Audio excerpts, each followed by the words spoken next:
নমস্কার বন্ধুরা, তনহির পাকশালাতে সবাইকে স্বাগত। রং খেলার দিন বা হোলির দিন ঠান্ডাই খাওয়া হবে না তা তো হতেই পারে না। যদিও আমাদের বাঙালিদের মধ্যে এই ঠান্ডায় খাওয়ার প্রচলন কিন্তু একেবারেই ছিল না, তবে ধীরে ধীরে সমস্ত কিছুই আমরা আস্তে আস্তে গ্রহণ করছি। আগেও আমি আপনাদের সাথে ঠান্ডায় রেসিপি শেয়ার করেছি, আজ আবারও ঠান্ডায় পাউডারের রেসিপি শেয়ার করছি আর তার সাথে ঠান্ডায় বানানোর পদ্ধতিটাও শেয়ার করছি। তাহলে দেখে নেওয়া যাক আমার আজকের এই ভিডিওটি। হোলি স্পেশাল ঠান্ডায় পাউডার বানাবার জন্য ফ্রাই প্যানের মধ্যে নিয়ে নিলাম 1/4 কাপ পরিমাণে কাজুর টুকরো, 1/4 কাপ পরিমাণে পেস্তা, তার সাথে দিয়ে দিচ্ছি 1/4 কাপ পরিমাণে আমন্ড বাদাম, 2 টেবিল চামচ পরিমাণে দিচ্ছি মেলন সিডস,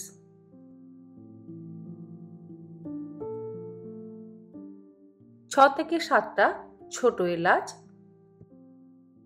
10-12টা গোটা গোলমরিচ, 1/4 কাপ পরিমাণে শুকনো গোলাপ ফুলের পাপড়ি। শুকনো গোলাপ ফুলের পাপড়ি না পেলে আপনারা ফ্রেশ গোলাপ ফুলের পাপড়িরও কিন্তু ব্যবহার করতে পারেন।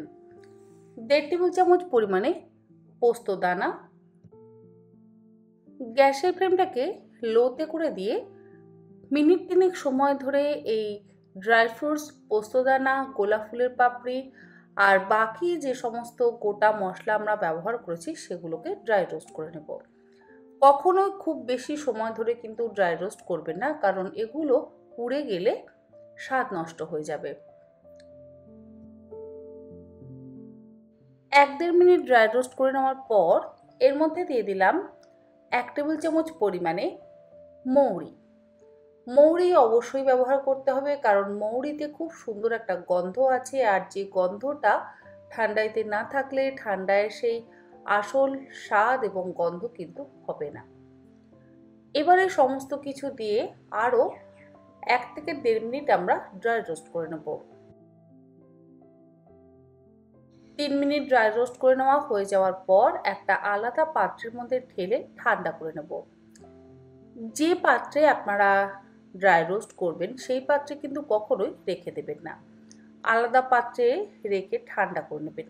ওই পাত্রে যদি রেখে দেওয়া হয় তাহলে ধীরে ধীরে দেখবেন সেটা কিন্তু আবারও ফ্রাই হতে থাকবে, কারণ পাত্রটা তো গরম থাকবে।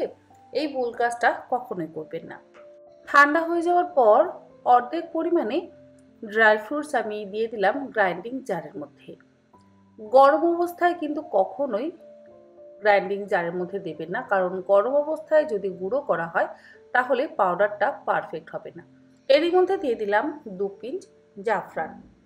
এবারে সমস্ত কিছুকে একসাথে ভালো করে গুঁড়ো করে নিয়ে আমি ছাঁকনি দিয়ে চেলে নেব, যাতে পুরো পাউডারটাই আমরা আলাদা করে পাই। যদি কোনো দানা থেকে যায় তাহলে সেই দানাটাকে আবারও একবার গ্রাইন্ড করে নেব। দানা অর্থাৎ একটু বড় টুকরো হতেই পারে যে কাজু বাদাম বা আমন্ড বাদামগুলো ঠিক মতন গ্রাইন্ড হলো না। যদি বড় টুকরো থেকে যায় তাহলে এইভাবে ছাঁকনি দিয়ে চেলে নিয়ে তারপর কিন্তু আবারও একবার গ্রাইন্ড করে নেওয়া যেতে পারে, তাহলে একদম মিহি পাউডার আমরা পেয়ে যাব। দেখুন আমাদের ঠান্ডায়ের পাউডার কিন্তু একদম তৈরি। এটাকে কোনো এয়ারটাইট কন্টেনারের মধ্যে করে ভরে নর্মাল ফ্রিজে বা ডিপ ফ্রিজে আপনারা 4 থেকে 5 মাস বা 1 বছরও স্টোর করে রাখতে পারেন। আর এই পাউডার দিয়েই ঠান্ডায় বানাবার জন্য আমি একটা আলাদা পাত্রের মধ্যে নিয়ে নিলাম ঠান্ডা দুধ। ঠান্ডার জন্য তো অবশ্যই ঠান্ডা দুধই ব্যবহার করতে হবে। দুধটাকে জাল দিয়ে আমি নর্মাল টেম্পারেচারে এনে ফ্রিজে রেখে দিয়েছিলাম। ঠান্ডা হওয়ার পর সেটাকে ব্যবহার করছি।